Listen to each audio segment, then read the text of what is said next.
আপনাদের আবার একটা রেসিপি নিয়ে চলে এসেছি। দেখেন কড়াইতে প্রথম তেল দিবেন, তারপরে যখন তেলটা গরম হবে তখন দিবেন পেঁয়াজ, তারপরে পেঁয়াজটা যখন হালকা একটু লাল লাল হবে তখন দিবেন মশলা।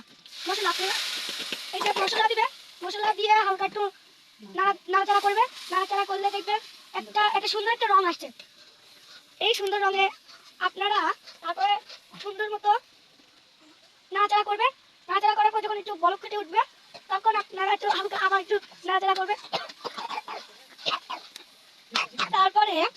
তারপরে আলু ব্যবহার করতে হবে। আপনারা কিন্তু আলু না দিলেও হতে পারে। আপনারা যারা আগে ভিডিওটা দেখছেন আপনাদের ভালো লাগে থাকলে অবশ্যই কমেন্টে জানিয়ে দেবেন। দেখেন তবে আলু দেওয়ার পরে দেখেন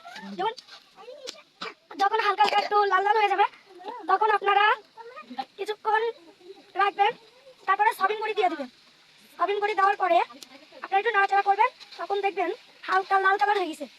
লাল কালার হওয়ার পরে দেখবেন একটা সুন্দর মতো একটা কালার চলে আসছে। আপনারা কিন্তু বাড়িতে প্লিজ এটা রান্না ট্রাই করবেন। আপনাদের যার যার ভালো লেগেছে তারা কমেন্টে জানিয়ে দেবেন। তাদেরকে আমি আরও রান্নার ভিডিও দেখাবো এবং রান্নার ভিডিও করে দেখাবো।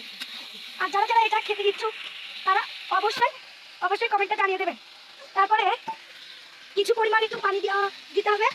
পানি দেওয়ার জন্য প্রথমে যখন হালকা একটু কষিয়ে আসবে তারপরে দিয়ে দিতে হবে পানি। তারপরে একটু হালকা পরিমাণ একটু নাড়াচাড়া করতে হবে। নাড়াচাড়া করার পরে আপনারা আমরা যেহেতু বাঙালি সেজন্য আমরা ড্রামে জল ব্যবহার করি। আমরা ট্যাঙ্কি ব্যবহার করি না, আমরা ছোটো ছোটো ড্রাম ব্যবহার করি। ওর থেকে আমরা কিছু পানি নেব। তারপর হালকা করে একটু নাড়াচাড়া করবো। নাড়াচাড়া করার পরে যখন সুন্দর মতো একটা কালার চলে আসবে তখন আমরা পানি দিয়ে ঢেকে রাখবো। এবার পানি অ্যাড করতে হবে।